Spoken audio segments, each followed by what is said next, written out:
Maura Murray vanished on a cold New Hampshire road in 2004, and nearly everything about that night still feels unfinished. She was 21 years old, a nursing student at the University of Massachusetts Amherst, and by the time police reached her crashed car, she had already disappeared. The days before she vanished were messy and strange in a way that still matters now. 4 days earlier, during a late shift at her campus security job, a supervisor found Maura so upset that she could barely speak. According to that supervisor, Maura kept saying "my sister," and the moment suggested that something personal was already weighing heavily on her before the drive north. 2 nights later, she attended a party in her dorm building, and early the next morning, she crashed her father's Toyota near campus. Nobody was badly hurt, but it added another layer of stress to a week that already looked shaky. On Monday, February 9th, she searched online for directions and places to stay in northern New England, then emailed her professors and work supervisor saying there had been a death in her family and she needed a week away. Investigators later said that no death had happened, which made the message feel less like a mistake and more like a plan to leave quietly. That afternoon, she withdrew $280 from an ATM, bought alcohol at a nearby liquor store, packed some clothes and personal things into her black Saturn, and drove away from Amherst alone. At 7:27 that evening, a woman named Faith Westman called police after seeing a single-car crash on Route 112 in Haverhill, New Hampshire. A school bus driver named Butch Atwood stopped and spoke with Maura, who seemed shaken but awake and standing outside the car. He offered to call for help, but she reportedly told him that she had already called roadside assistance, even though cell service in that area was poor and no such call was confirmed. Atwood drove to his house and phoned police anyway, because he felt she should not stay there alone. When Officer Cecil Smith arrived only minutes later, Maura was gone. Her Saturn was locked, the airbags had deployed, a rag was stuffed into the tailpipe, and some of the alcohol appeared to have spilled inside the car.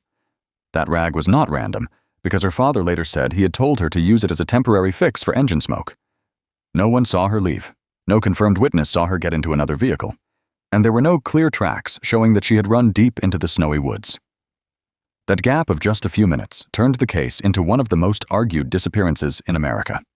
Search teams used dogs, helicopters, and ground crews, but they found no trace of her body, her clothing, or any personal item that clearly showed where she went after the crash.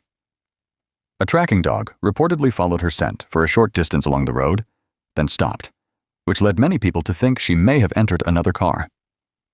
Other investigators have argued that the scent evidence was never strong enough to prove that, and they believe she could still have left the road and died in the freezing terrain nearby.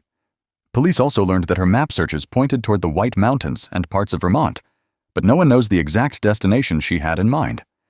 That missing destination matters because investigators were never sure whether she planned to meet somebody, hide for a few days, or simply clear her head after a difficult week. Another theory says she was trying to avoid police because of the crash, the alcohol, and the trouble she had already faced in the days before.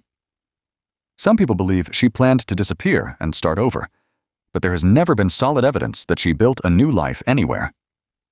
Others fear that she accepted a ride from the wrong person in those missing minutes and became the victim of a crime that has never been solved.